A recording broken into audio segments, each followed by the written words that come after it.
Bon, là, on est en direct. Là. Ah, bon, on va commencer par dire bonjour, par Bonjour tout le expliquer aux monde. gens que on a quand même du travail pour faire bouillir la marmite et que malheureusement, on ne peut pas préparer. On a le barman qui est occupé par son mariage. Donc,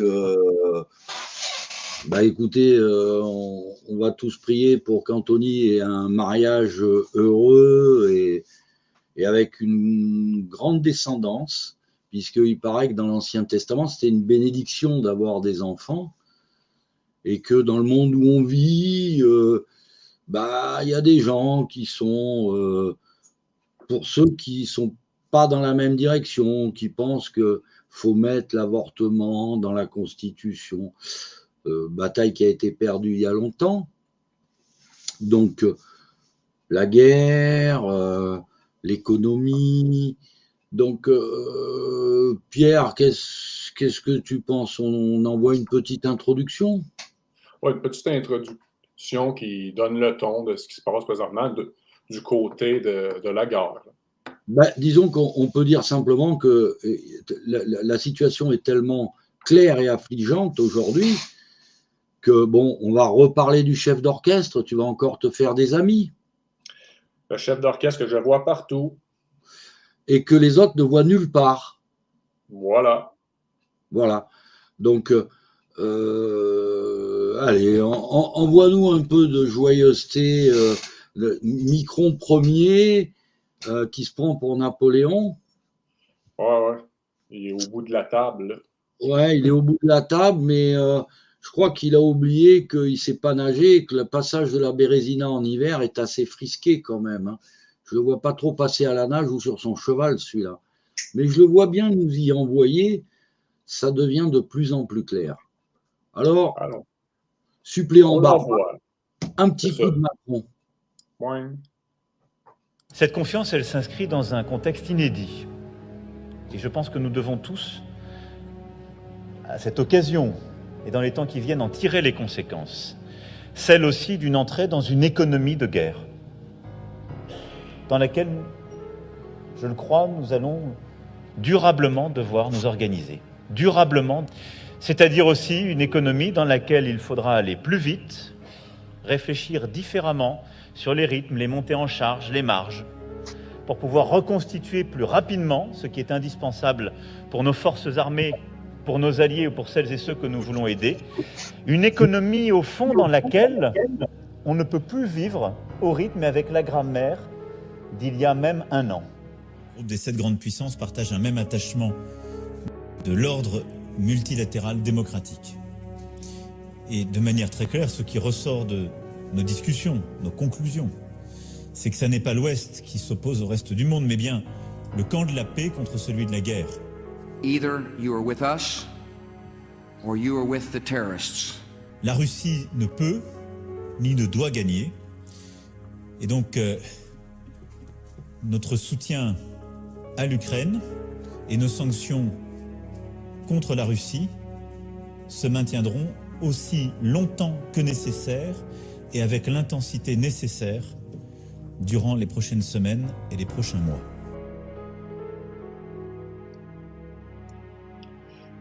C'est-tu moi, on dirait que il n'y a pas de l'air aussi confiant que ces paroles. Là. Je ne sais pas, je le sens dans la deuxième partie moins sécure.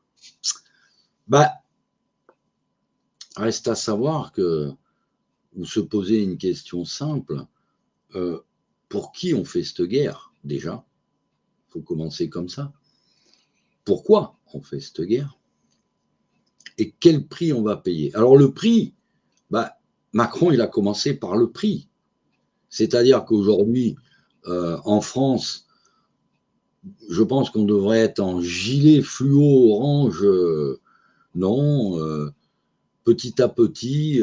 En fait, le moment a été choisi comme par hasard toujours au début des vacances, avant les vacances, parce que le français, quand c'est la période des vacances, il peut tout se passer. Donc, on rentre en vacances et il nous dit gentiment, dans un français nébuleux, c'est l'ordre démocratique multilatéral. J'avais jamais entendu ce terme. Je ne sais pas ce que c'est. Je ne sais pas ce que c'est. Je connais l'ordre des bigorneaux multilatérales, mais démocratique multilatérale, c'est une nouveauté. On est en économie de guerre. On l'avait déjà entendu pour le Covid. Et là, il nous dit, la Russie ne peut ni ne doit gagner. Ça veut dire, il vous dit clairement, quel qu'en sera le prix pour le monde entier, pour nous occidentaux bien entendu en premier, il est prêt à le payer. Mais il ne faut pas oublier qu'il est prêt à le payer au nom des Young Leaders, des affidés de Washington, de nos chers amis anglo-bourricains. Ils nous ont déjà sacrifiés à la Première Guerre mondiale, puisque les gens croient toujours que c'est l'attentat de Sarajevo qui est la cause de la Première Guerre mondiale. Or, c'était uniquement parce que l'Angleterre, à cette époque-là, avait décidé que, en vue de théories économiques fumeuses, que l'être humain était une monnaie. Une monnaie, c'était plus un être humain, c'était uniquement une variante dans le business, prix de revient. Et donc, nos chers amis anglais, à l'ouverture de la Première Guerre mondiale, étaient en faillite parce que, en écoutant les économistes, ils avaient décidé que qu'importe l'ouvrier, l'important c'est le prix et le marché. Donc, de là sort l'utilitarisme, quoi. Donc, ceux qui nous font aujourd'hui des cours d'économie, on avait prévu d'en parler un peu, et puis on a manqué un peu de personnel. On avait choisi 2 brillants économistes que tout le monde raffole dans les milieux, comment dirais-je, les dissidents, les éveillés, voire les catholiques, les chrétiens, les alerteurs. Les alerteurs. Comment on dit déjà, je me rappelle, whistleblower, je sais pas, c'est le terme. Les whistleblowers. Les whistleblowers. Voilà. Alors, les lanceurs d'alerte, bon, j'aimerais bien les voir nous parler un petit peu, les lanceurs d'alerte, quoi, nous parlent un petit peu de la, je vais dire la concussion pour être poli, entre les gens qui déclenchent des guerres mondiales, les banques centrales, et puis tant qu'à faire, qui nous explique le rôle de la BRI, qui est la mère de toutes les banques centrales et qui est une banque privée. C'est pour ça que dans ce genre de guerre, bien entendu, il y a toujours des relents de profit.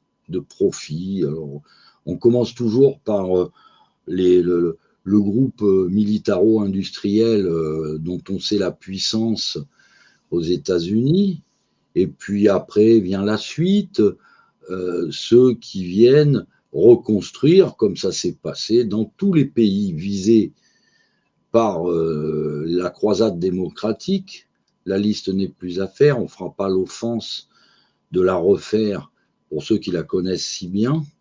Et je pense que, comme disaient les anciens à Paris, il y avait une expression, il ne faut pas affranchir les caves. Donc, en ce qui concerne la guerre,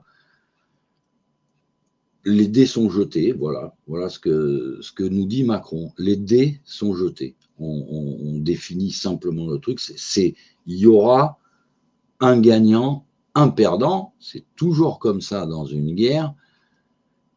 Et Macron nous dit, quel qu'en soit le prix, on y va.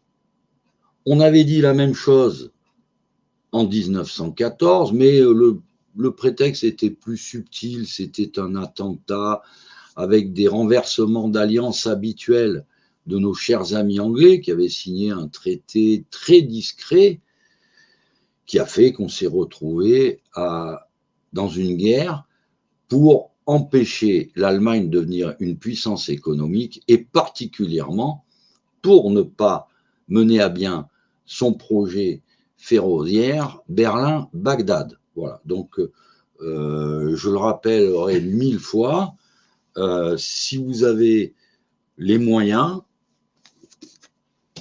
achetez ce livre. Voilà. Parce que maintenant, la guerre, on a dépassé le siècle de guerre pour ça. Il n'y a aucune autre raison. Sauf que, quand De Gaulle avait expliqué à nos chers amis américains que le dollar n'était pas as good as gold, on a eu mai 68 et on a surtout eu la fin des accords de Bretton Woods le 15 août 1971. Bien sûr, un 15 août, tout le monde était sur la plage et personne n'a mesuré l'importance du sujet. À ce moment-là, on avait, depuis un moment, mis tous les pays sur la coupe de la dette. Les États-Unis en premier, donc à mesure que la dette augmentait, aux États-Unis, au début, on ne payait pas d'impôts, et puis, gentiment, la Fed, à mesure du déficit, a monté des impôts et a récupéré, comme en France, pendant des années de tranquillité. Je veux dire, en France, dans les périodes calmes, l'impôt sur le revenu servait à payer les intérêts de la dette. Voilà, c'était à peu près gentil, sauf que la dette, maintenant, elle est un peu mal en point parce que le masque est en train de tomber. Le monde, en fait, la guerre que nous fait Poutine, ce que les gens ne savent pas, c'est qu'il l'a commencé bien avant nous. C'est-à-dire que il s'est affranchi de la dette et a fait de la Russie un pays qui n'a pas de dette, très peu. La Chine, l'Inde, je ne connais pas la situation au niveau de la dette. Bon, par contre, des pays comme le Canada, qui sont le plus riche du monde en matières premières, ont réussi l'exploit d'être endettés. Ça, on doit avouer, je ne sais pas comment ils ont fait. Donc la mascarade, oui, cette guerre est une guerre avant tout financière, puisque c'est grâce à de la fausse monnaie qu'on a asservi le monde depuis bien longtemps. Et Poutine, qui a bien mieux préparé cette guerre, lui, il n'a pas de dette. Il n'a pas de dette. Et nous, on va aller en guerre avec 3 000 milliards de dettes, avec un 10 ans français, l'emprunt sur le 10 ans français qui est passé en un an et demi, de moins 0,3%, il a été plus bas d'ailleurs, à plus 2. Bon, 2% sur 3 000 milliards de dettes, ça fait 60 milliards. Je ne sais pas où ils vont les trouver, mais bon. Je pense que Macron doit être un prestidigitateur, quelque chose comme ça. Donc là, on arrive dans une guerre où nous, on ferme nos hôpitaux. On va tout fermer d'ailleurs, ne vous inquiétez pas. On ne peut plus rien payer. Cet hiver, pour pouvoir contrôler, ils vont être obligés de nous reconfiner, de nous masquer, de nous vacciner. Ça va être le tarif aussi. Et puis, ça serait mieux qu'on soit confiné si des fois on a un krach monétaire. Si on a un krach monétaire, mais quand même par hasard, inattendu, une surprise, un krach obligataire, un krach monétaire. Ah là là, quelle surprise! Ça va nous tomber dessus. Putain, pourquoi pas pendant qu'on est confiné? Comme ça, on est tous plumés, on est en guerre, on ne peut plus se soigner. On a vaguement 2 jours de quoi se battre en cas de guerre, on a 2 jours de munitions. Et on nous explique depuis le 24 février que la Russie, de toute façon, est en difficulté. Enfin, depuis le 24 juillet, je pense qu'ils en ont balancé des missiles, les Russes. Bon, ok. Et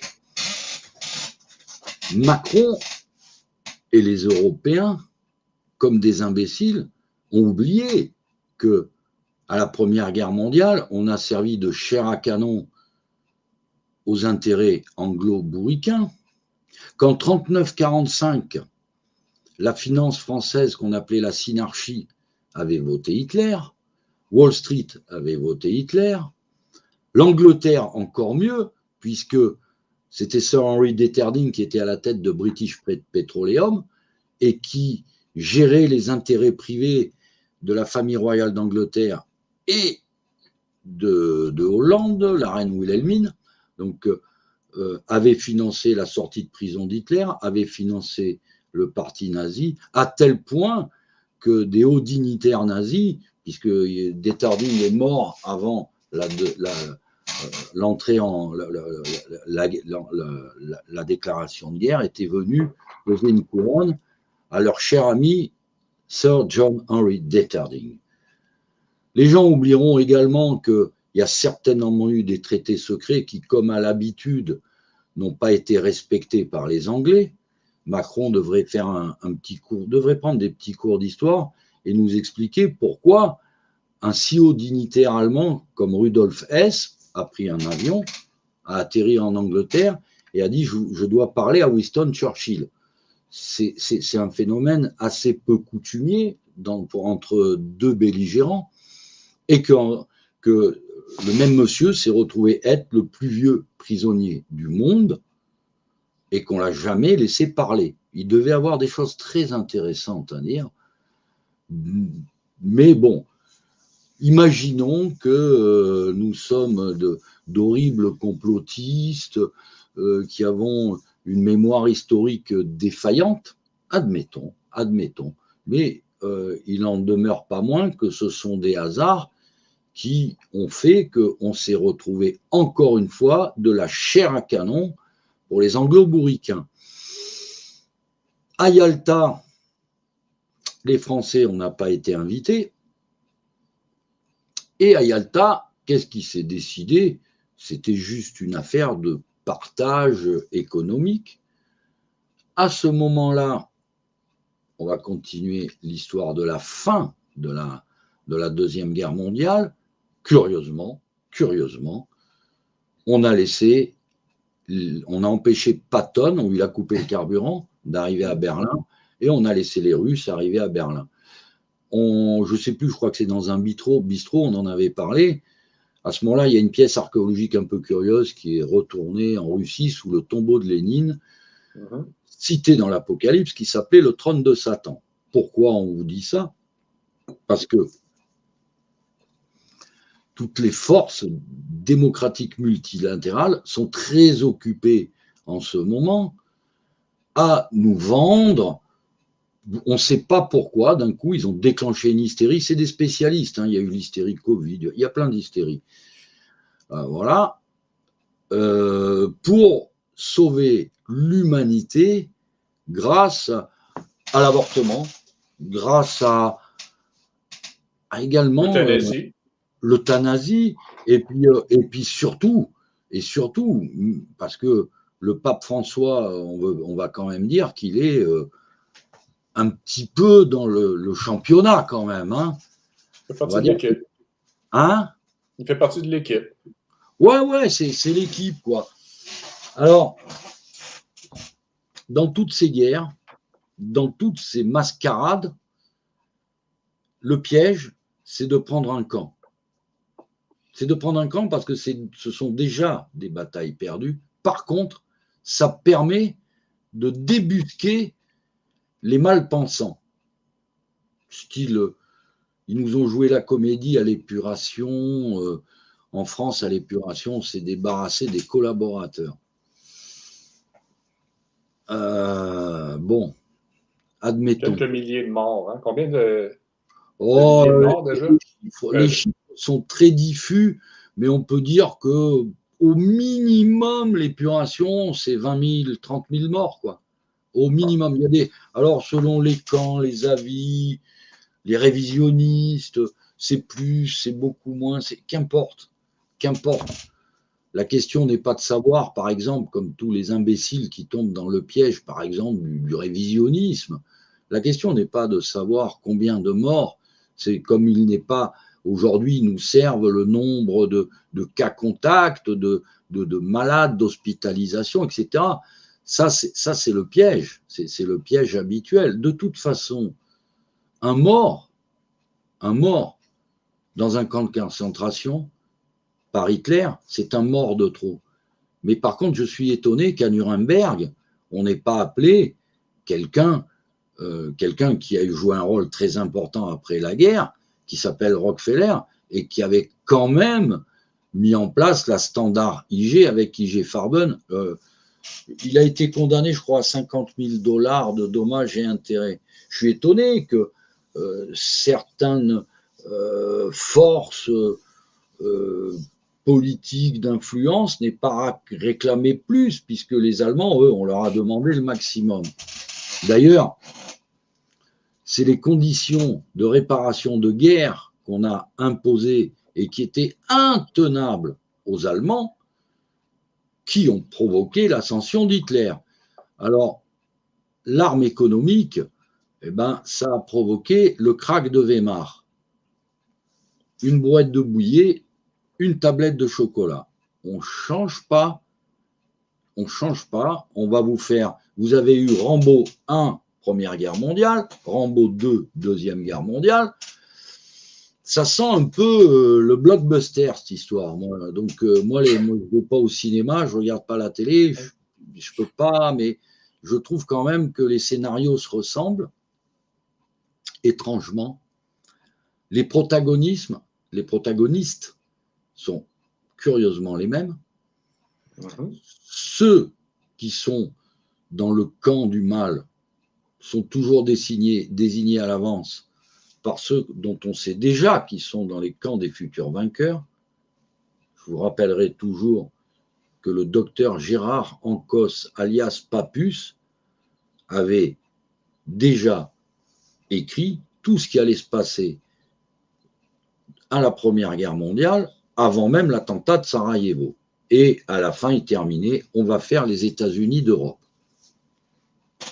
Donc, évitez de prendre un parti. Nous, on veut juste conseiller au bistrot de l'Apocalypse. Ne vous impliquez pas, absolument pas. Vous avez le choix entre la bête de la terre, la bête de la mer. Moi, à mon avis, je choisirais plutôt le potager et les plants de pommes de terre. Ça, c'est un bon plan. Donc, en ce qui concerne la guerre, c'est le même scénario que la Première Guerre mondiale, c'est le même scénario que la Deuxième Guerre mondiale. C'est curieusement les descendants des mêmes familles qui sont impliqués dans cette mascarade. Si on veut dire un avis, simplement, je dirais que c'est Poutine qui l'a le mieux préparé, sauf qu'au démarrage de la guerre, quand on vous l'a expliqué au précédent bistrot, c'est pas lui qui a choisi l'heure. C'est tout. C'est tout. Donc, il a pris un petit peu de retard, mais aux dernières informations que j'ai aujourd'hui, je crois que Lysychansk est tombé, plusieurs villes du sud sont tombées, la République de Louhansk est complètement libérée. Sauf que Poutine a dit, le jour où vous déposerez les armes, la guerre sera terminée. Il a dit ça aux Ukrainiens, avec les conditions qu'on connaît, mais qu'on connaît si bien. Mais nos chers amis états-uniens, anglo-bourricains, tout ce que vous voulez, onuesques, otanesques, ont décidé de sacrifier encore une fois les Français, les Européens continentaux, leur économie. Ils ont décidé parce que les Ukrainiens, on peut considérer qu'on ne sait pas trop si c'est l'Eurasie ou l'Europe, mais bon, on va dire que déjà, ils étaient sacrifiés dès le départ, mais c'était assez facile, hein, parce que sous Hitler, il avait perdu avant de commencer, mais il ne le savait pas. Et les Ukrainiens ont déjà perdu avant de commencer, mais ils ne le savent pas. Quelques milliers de morts plus tard, vous inquiétez pas, ceux qui sont prévus à ramasser les bénéfices les ramasseront. Sauf que, à un moment donné, il y a des petits grains de sable. C'est que nous, on entame une guerre, soi-disant, pour la liberté de la démocratie pluridirectionnelle, mais que Poutine, c'est la tête de gondole de tous les pays qui en ont marre de se faire payer en billets de Monopoly. Voilà. Donc, lui, la partie militaire, ce n'est rien à côté de la partie économique qu'il a préparée. Et là, il y a un aveuglement absolument stupéfiant. On a présenté au dernier bistrot le graphique de l'euro contre le rouble. Je n'ai jamais vu une monnaie s'effondrer aussi vite par rapport à une autre qui est soi-disant une monnaie faible. Je rappelle quand même aux gens que Poutine vient de signer un accord avec l'Inde, un accord économique, et que l'Inde a dit, nous, il n'y a pas de problème, on va livrer la Russie. Alors l'Inde, ils sont plus nombreux que les Chinois quand même, hein.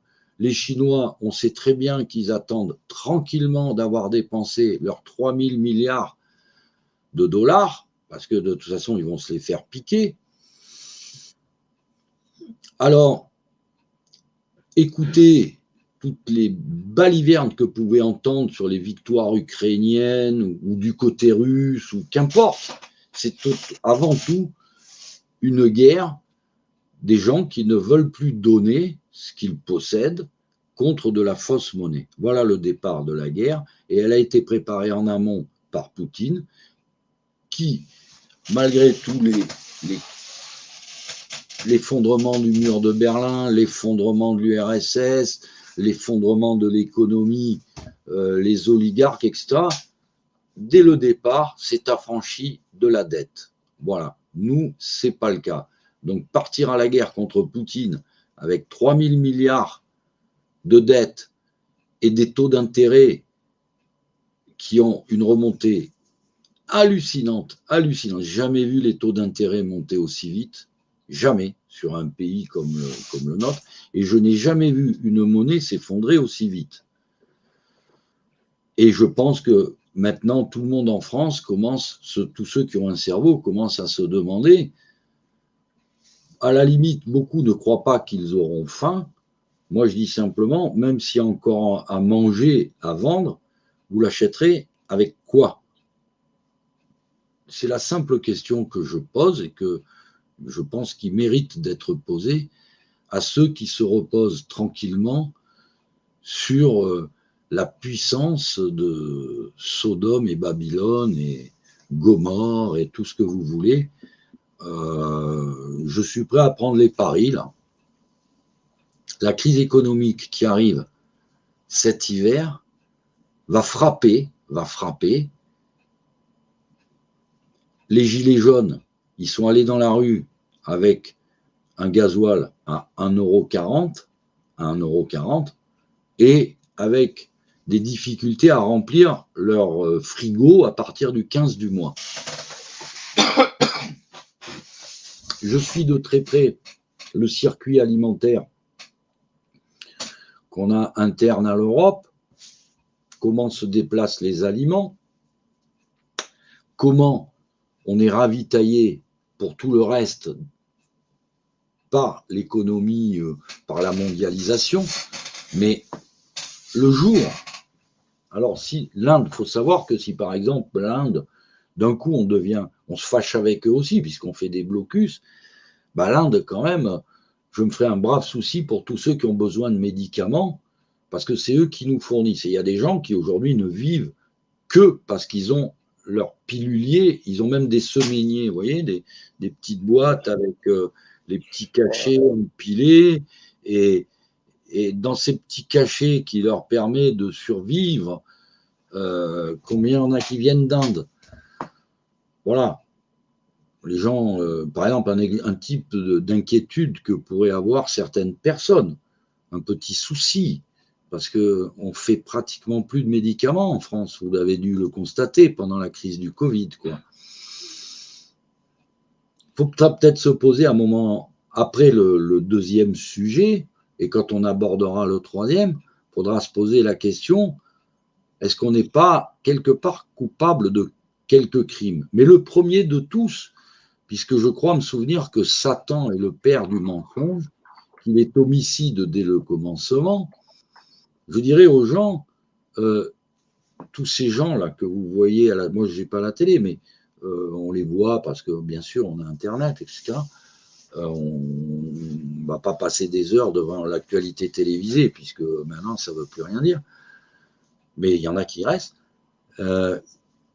Est-ce que vous n'avez pas l'impression que si on doit parler de fils du père du mensonge, on est très haut dans le championnat en Occident? Mais alors là, on est vraiment très très haut. Là, en top level.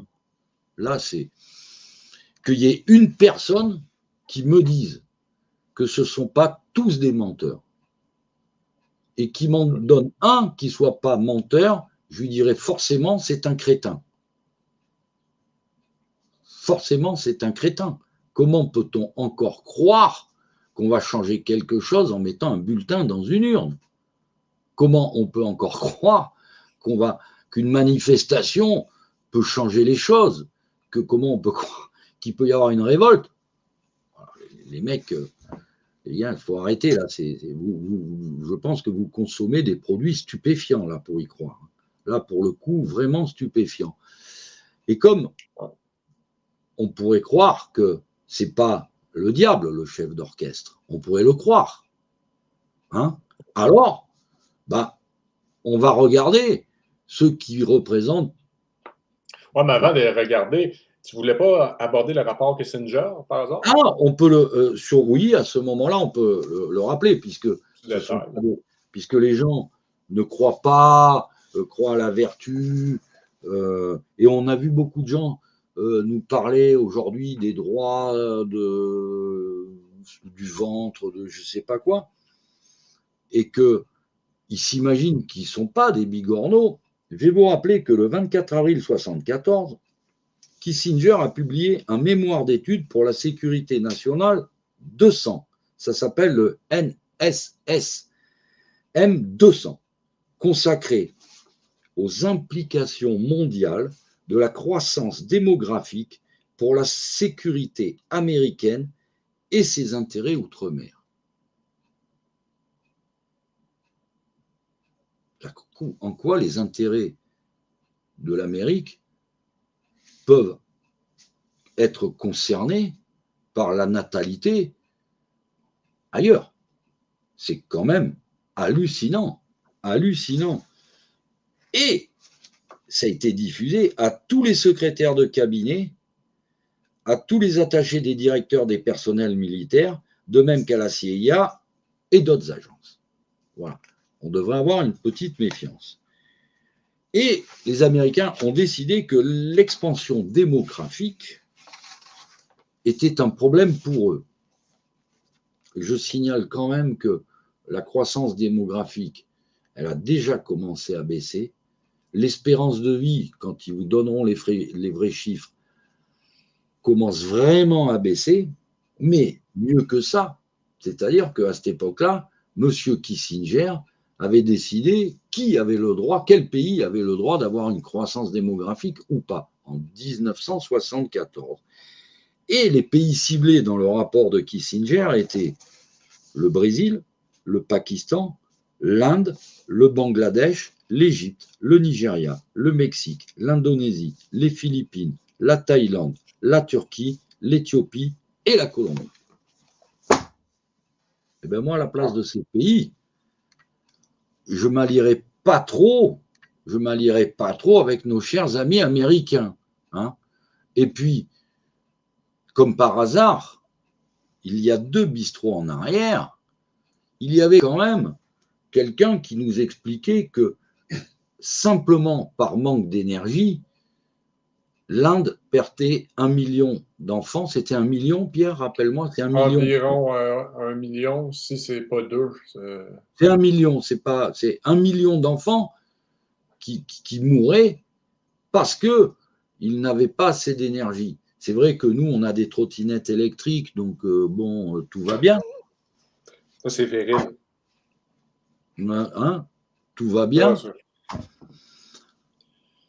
alors, peut-être qu'il va falloir peut-être faire un embargo sur l'Inde qui accepte de vendre à la Russie en échange de pétrole, hein, et parce que les Américains disent non, il faut qu'ils continuent à crever les hindous. Mais moi, je crois que peut-être que ces gens-là aiment plus leurs enfants que nous-mêmes, je crois. J'ai l'impression que même dans la souffrance, je crois que plus on est dans l'inconfort et plus on aime ses enfants. Quant à nous, bah, on va peut-être parler de ce que nous, on fait. En fait, il faut qu'on aborde le deuxième sujet, parce qu'il semblerait que dans le monde, 100% des gens je dirais que 100% des gens qui manifestent, il y a des manifestations pour l'avortement partout, mais qu'est-ce que c'est cette mascarade?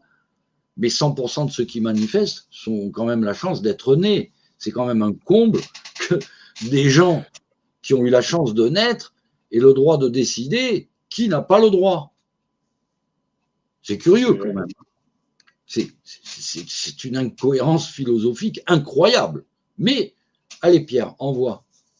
On envoie ça. Nos amis de l'équipe. Con espíritu fraterno me uno a este mensaje de esperanza en un futuro más luminoso. Gracias a Dios y al trabajo de muchos, hoy tenemos vacunas para protegernos del COVID-19. Ellas traen esperanza para acabar la pandemia, pero solo si están disponibles para todos y si colaboramos unos con otros.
Non.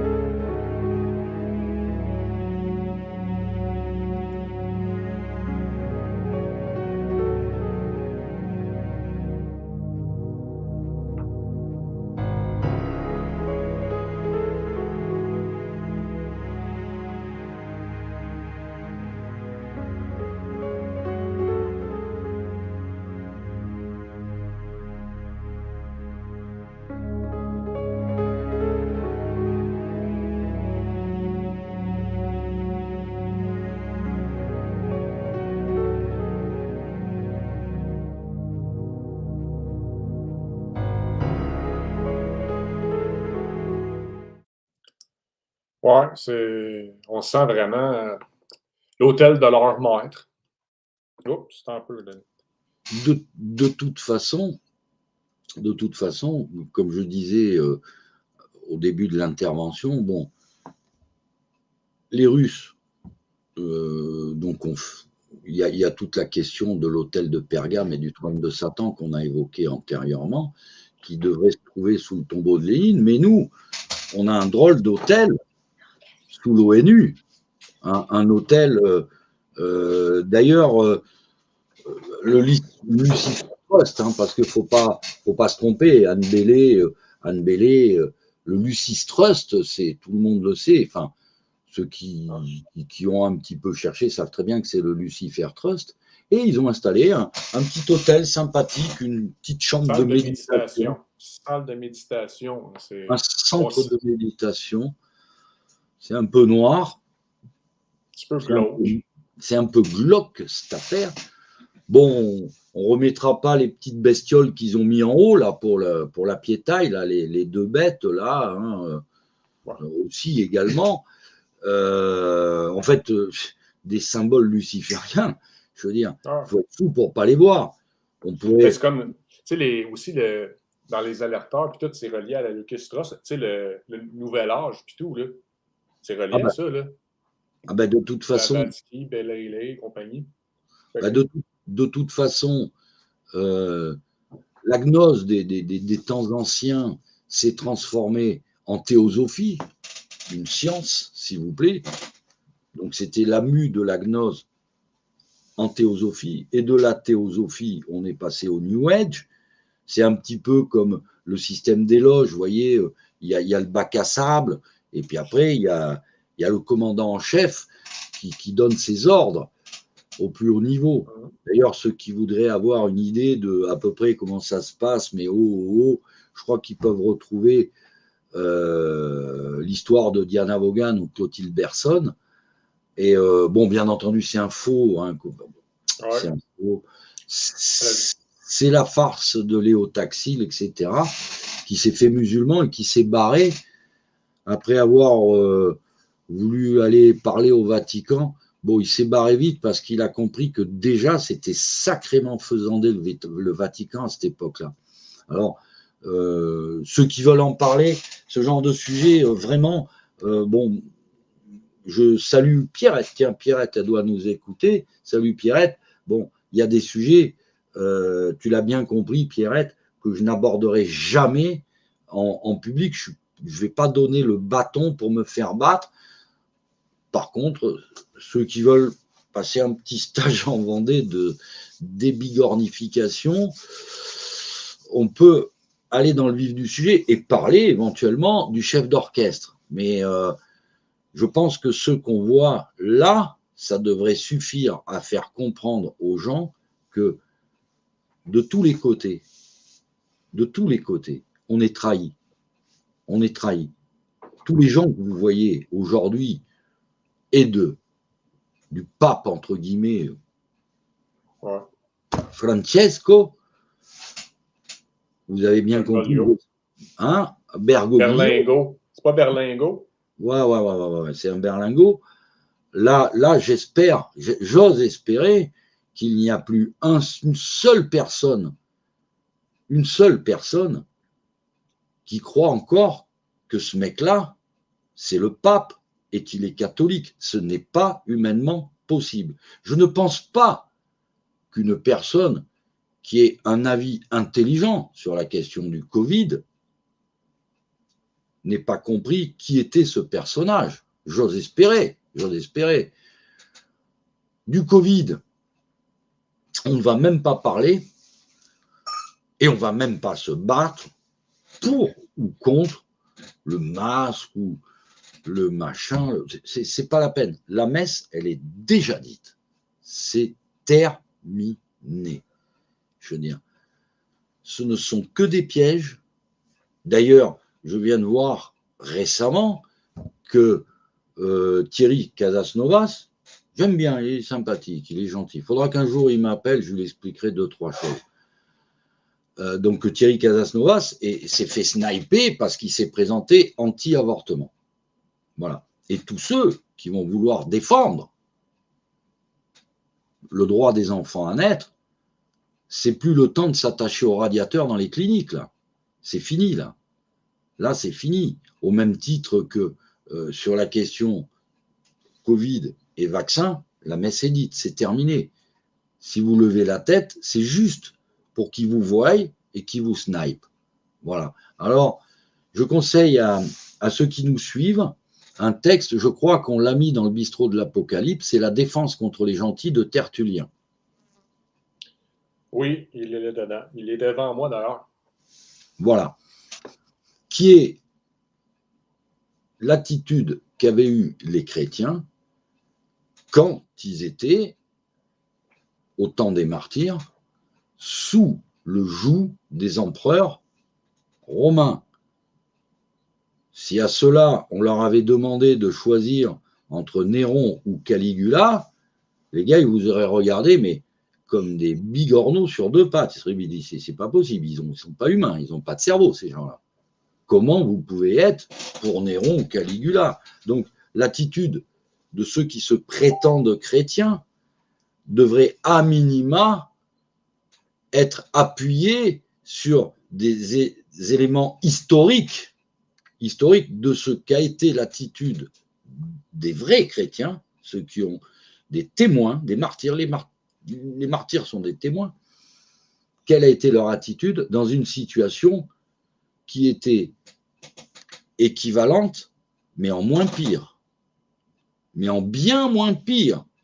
Pas parce que on n'a pas encore ouvert le Colisée, pas pour ça, parce que de ce temps-là, on pouvait encore, à la limite, parce qu'il faut savoir quand même que les martyrs chrétiens de ce temps-là, qui vivaient dans l'Empire romain, il y en a qui ont décidé d'aller se vendre en esclaves chez les barbares en échange du droit de pratiquer leur religion. Voyez-vous, les barbares ont respecté la religion catholique. Mais bon, on est esclave. Alors, être esclave chez des barbares, mais qui vous laissent pratiquer votre foi, c'est peut-être mieux que d'être esclave chez des mondialistes, chez les serviteurs de Lucifer, qui, eux, ne vous donnent pas le droit et qui, en plus, ont eu l'intelligence de verrouiller tous les postes clés. Voilà. Donc, un petit conseil, voilà, étudiez l'histoire et ça vous permettra peut-être, ça nous permettra à tous, puisque je crois que tu l'as lu, Pierre, on a tous ceux qui sont avec nous l'ont lu, La défense contre les gentils. C'est l'attitude que doivent avoir ceux qui se disent chrétiens, alors particulièrement nos chers amis protestants, puisqu'ils ne peuvent pas dire quand même que les martyrs des 3 premiers siècles n'étaient pas chrétiens. Non, ils étaient plus chrétiens qu'eux, hein, et moins crétins aussi. Donc, nos chers amis protestants, relisez un peu l'histoire, mais avant les salades de Luther, quoi, hein, et puis vous comprendrez un peu mieux qui vous servait. Donc, on se retrouve avec une bataille, aujourd'hui, douloureuse, où c'est dur, c'est très, très, très, très, très dur de combattre, puisque de toute façon, on combat une partie qui est juste pour nous tourner en ridicule. Alors, moi, je dirais que à tous ces gens qui sont pro-avortement, je pense que vous êtes vraiment conséquents avec votre maître, puisque, a priori, vous voulez décider du droit de vie et de mort de ce que vous avez dans votre ventre, qui n'est que la conséquence de vos turpitudes. Merci de ne pas nous revendre l'histoire de la petite fille violée. Vous nous l'avez fait en 74. Hein, le débat est clos. Aujourd'hui, puisque aujourd'hui, il ne se cache pas de vous dire, enfin, faut quand même le savoir, parce que je crois qu'on pratique des avortements post-natals maintenant. Hein. Ouais, c'est le projet. Là. C'est le projet. Mais rappelez-vous une chose, c'est que curieusement, tous ces gens, je parle d'en haut, je ne parle pas des crétins qui manifestent dans la rue,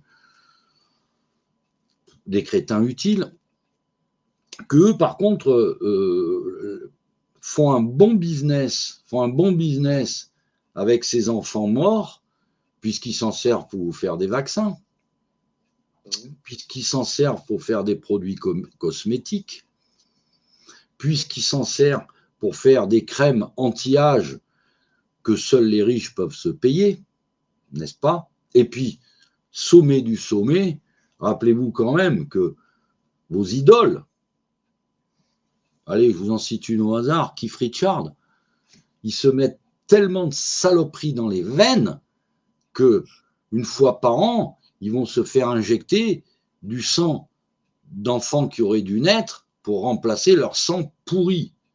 Voilà, forcément, ils vont vous dire, allez-y les gars, il faut aller dans cette direction. Pas impeccable. Et quant aux crétins qui ont un avis tranché dessus, je leur dirais, il y a quelque chose que je ne comprends pas. Donc vous êtes pour la liberté, machin, etc. Mais est-ce que vous avez pensé une seconde que ces enfants que vous ne voulez pas faire, au nom de la liberté, vous en oubliez d'autres que vous n'avez pas fait? Il y en a d'autres que vous n'avez pas fait.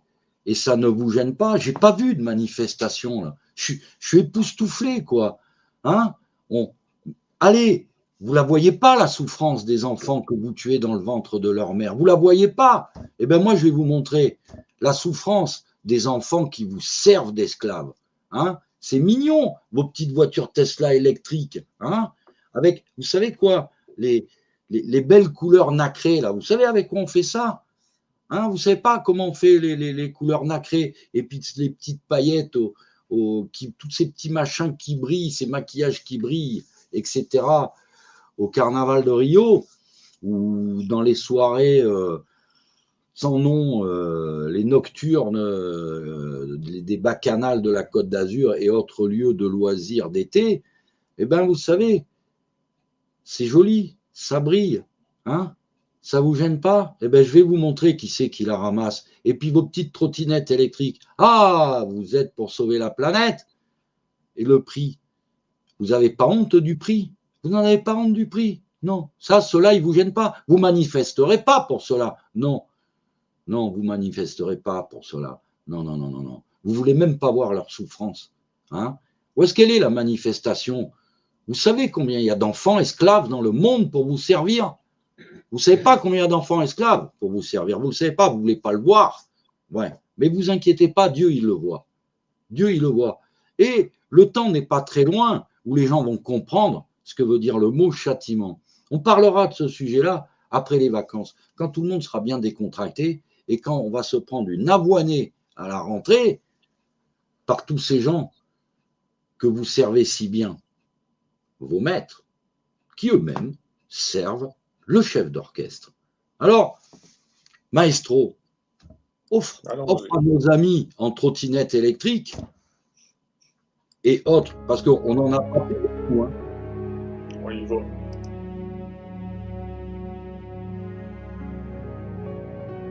Une chaleur écrasante, il marche pieds nus sur un sol brûlant. Chaque jour, dans cette mine à ciel ouvert, Hadz a 11 ans et sa mère cherchent du mica, ce minerai brillant et très résistant, convoité par des industries du monde entier. Ta torche éclaire bien? Oui, ça éclaire bien. Sans relâche, il casse la roche dans des galeries sombres et exiguës. Seul moyen pour cette famille de 3 enfants d'avoir quelque chose dans l'assiette ce midi. Là, je manque d'air. La poussière m'empêche de bien respirer. Les morceaux de pierre arrivent jusque dans nos yeux. C'est dur. Il faut bien regarder pour ne pas qu'un bloc de pierre nous tombe dessus. C'est un travail pénible, mais on doit le faire pour pouvoir manger. À moins d'1 centime d'euro le kilo de mica vendu, Anta est obligé de faire travailler son fils. Ça fait mal aux mains et notre dos tape contre la roche. Je suis triste, j'ai envie d'aller à l'école, mais j'ai dû suivre ma mère. À Gerbet. On a mal vu au début, mais c'était 40 millions. Là. C'est à Gerbet. 150 millions d'esclaves dans le monde. 150. Alors, on pourrait en citer d'autres. Hein. On pourrait vous citer. Ah, c'est bon, les noix de cajou. Hein. Est-ce que vous avez regardé la main de ces femmes qui vous extraient les noix de cajou? Elles ont les mains brûlées. Si elles se font tomber une noix de cajou sur la jambe, elles ont une brûlure sur la jambe. Après, il y a les bons traitements chimiques que vous allez absorber et après, vous boufferez vos médicaments de merde parce que vous avez bouffé de la merde. Mais vous n'avez pas honte. Vous n'avez pas honte. Et voilà ce que fait le diable. Voilà ce qu'il fait le diable. Il vous aide à ne plus connaître la honte. Il vous enlevez toute intelligence, toute humanité. En fait, on l'a dit en rigolant, mais le bono bigorneau, là, hein, le bonobo, ben, socialement, au moins, il a les mêmes mœurs que vous au Cap d'Agde. Mais par contre, l'enfant, chez le bonobo, est protégé. Au moins, vous voyez, on est descendu en dessous du bonobo. Voilà, on est en dessous. Et toute honte bue, hein, on manifeste pour le droit de tuer des enfants, mais par contre, on ne manifeste pas pour ces pauvres enfants qui travaillent pour acheter toute la journée dans des mines pour pouvoir manger un peu de riz. Mais ça, c'est le mica, c'est toutes les mines du monde entier. Et puis, il y a les enfants. Et puis, les parents aussi, ils sont esclaves. Relisez l'histoire. Ah, c'est bon la banane. Ah, c'est bon. Mangez la banane par les deux bouts. Lisez l'histoire des bananeros un petit peu. Hein, premier fruit mangé dans le monde. Mais ça gêne personne. Hein. Les droits de l'homme, là, on s'en fout. Ils sont où les droits de l'homme, là? Combien il y a d'esclaves qui nous servent dans le monde? Eh bien, vous savez,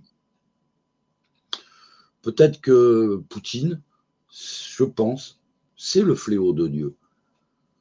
Monsieur Bush nous avait invités à se battre contre Gog et Magog. Hein? Prince de Roche, de Mosoch et de Touboul. Vous ne savez pas qui c'est? Non. Ça, vous l'avez pas entendu. Ben moi, je vous conseille parce que on va vous laisser passer l'été tranquille. Je ne sais pas si on va refaire un bistrot dans l'été, Pierre. Peut-être un au mois d'août, je ne sais pas, on verra bien. Bon, sûrement. Sûrement. Mais quand même, j'appelle un petit peu les gens à pleurer. Et surtout, on avait invité aussi les gens à faire des jeûnes pour pouvoir lutter contre le prince de ce monde, parce que c'est la seule manière. Et ceux qui ont un petit peu lu l'Évangile se rappellera que le Christ avait dit, ce genre de démons, on ne peut les vaincre que par le jeûne et la prière. Alors, dans un Occident qui crève de bouffer 2 fois plus, parce que quand on mange 1 kilo, on jette 1 kilo. Ben, si par un simple retour de choses, une simple justice de Dieu, hein, pensez à la justice de Dieu, pensons, je dis pensons, la conjugation n'a pas d'importance en fait. Mais vous savez, moi personnellement, quand je vois tous ces crétins manifester, j'aimerais bien les voir manifester pour ces enfants qui travaillent 10 heures par jour dans les mines pour manger un bol de riz. Messieurs, on ne voudrait pas gâcher vos vacances, hein? Avec votre petit auto, avec votre petite manteau, qui aimerait bien avoir l'air, mais qui n'a pas l'air du tout. Il ne faut pas jouer les riches quand on n'a pas le sou. Alors, il y a des gens qui sont déjà dans la misère en France. C'est quand même assez honteux. C'est honteux. Bon, il y a des grands économistes qui vous expliqueront les gestions d'actifs, qui vous expliqueront comment sauver vos économies, comment gagner de l'argent avec de l'argent. Il sent mauvais cet argent. Il pue cet argent. Et franchement, si vraiment j'avais quelque chose à demander au bon Dieu aujourd'hui, c'est d'avoir pitié de moi parce que je suis encore beaucoup trop riche. Beaucoup trop riche. Et toi aussi, Pierre. Hein, vraiment, on croule sous une opulence indécente. Mais par contre, il y a une certitude que j'ai. C'est qu'il y a des crimes et il y a des châtiments. Les crimes, c'est ceux qui servent Satan. Les châtiments, ça sera pour tout le monde. On vous souhaite un joyeux dimanche, chers amis. Bon appétit. Mangez vos noix de cajou et vos bananes. Pierre, tu as peut-être quelque chose à rajouter?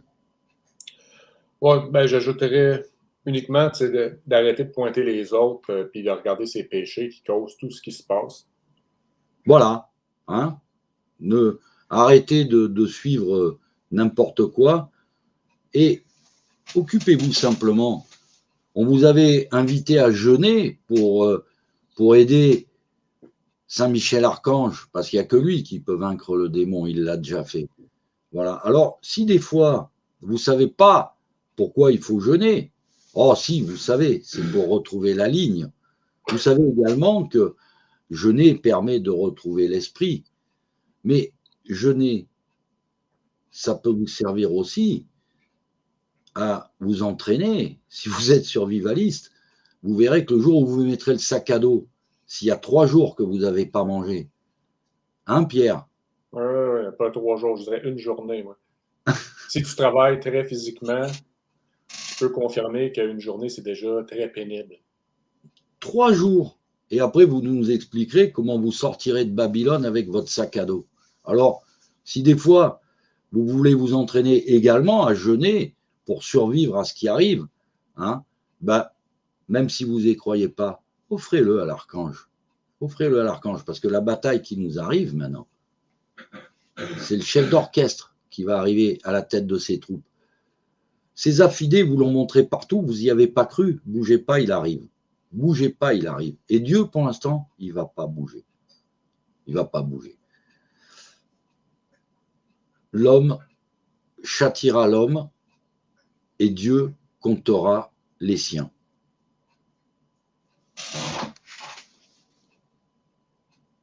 On va terminer là-dessus. Tout est dit. On arrête là-dessus. On dit au revoir au monde. On ne sait pas quand on va se revoir. Là. Au mois de août, peut-être. Salut. On ne sait pas quand est-ce qu'on se retrouvera. On s'excuse auprès de ceux qui auraient aimé qu'on travaille mieux les vidéos, les musiques, etc. Mais bon, on doit avouer qu'on a préparé ce bistrot, je crois, 1 heure avant de le commencer. Alors bon, souvent, des gens se disent « Ouais, Pierre, il parle pas assez. » Bah ouais, Là, il est en train de... En tout cas, il s'excite avec les montages et il essaye de les passer au bon moment. Et après, il essaye de comprendre ce que je vais dire. Mais comme je ne le sais pas moi, il ne peut pas le savoir lui. C'est ça l'improvisation, la beauté de l'improvisation. Voilà. Et puis, bon, de toute façon, tu n'as plus de guitare. La mienne, j'ai cassé les cordes. Alors, bon, on improvise sans musique. On vous a fait un petit ballet sans musique. Bon, c'est bien. On va voir tout le On monde. aurait dû leur mettre un générique de fin aussi. Prochain coup. Oh, tu pourrais pas leur envoyer un petit coup de Babylone? Bill de Non, Rennes? je ne peux pas, malheureusement. Il aurait fallu qu'il soit ici dans ce programme. C'est le barman. Le barman, s'il était là, lui, il aurait pu, là, mais il est en vacances. Là. Non, le barman, il est en train de se marier, je crois. Tu te rappelles? Il est en train de se marier. Oui, je savais, mais je ne croyais pas que c'était aujourd'hui. Alors bon, tous nos voeux à Anthony. Oui. Kevin, tu vas retourner en sas de décontamination. Oui. Tu avais des sujets à préparer. Et puis, ciao. Salut.